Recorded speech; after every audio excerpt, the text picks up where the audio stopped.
Let's be honest, when it comes to randoms, everyone hates them for 3 reasons. Well, mainly 3 reasons. That is, they have abysmal decision making, they take absolutely terrible shots, and they can't space the floor out to save their lives. In this video, I want to address the latter, spacing. By the end of this video, we should be able to space the floor out perfectly and not set up our teammates for failure. Ultimately, we should be a better solo rec random.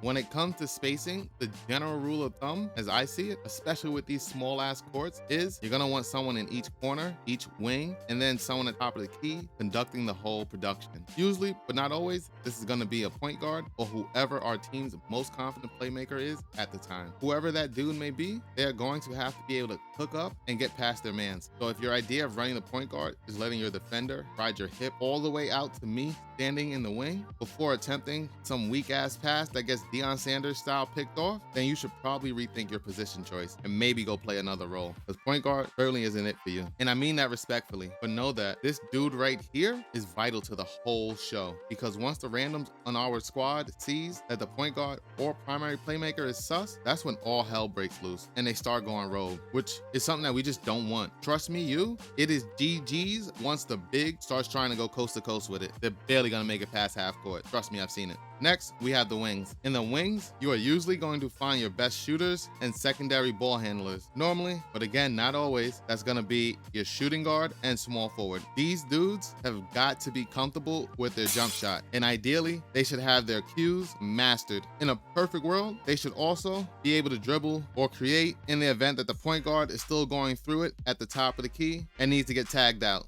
Then we have the lonely corners. This is where you go if you cannot shoot, either because your build just doesn't have that high of a 3-point rating, or you haven't been doing your daily practice routines and you're not confident in your jumper from the wings. Get on those daily practice routines, link in the description below. But whatever the reason is, this is a place for us, my friend. Now, if we're staying true to the positions, then you would find your power forward in one corner and your center in the other. But again, sometimes you will have them shooters whose shot just ain't on right now, and they will slowly start to make their way to the corner because it's an easier shot, and I ain't mad at it. I does it myself most times, and quite frankly, it's just as simple as that. That's all you really need when it comes to proper spacing in the rec center. Anything that does not resemble something like what we just went over in some manner, way, shape, or form is more times than not gonna be considered bad spacing. Now, don't get me wrong, I get it. Not everyone wants to make a shooting build, or some people, they just enjoy making paint beasts. Why? I'll never know, but I do respect it. And in that situation,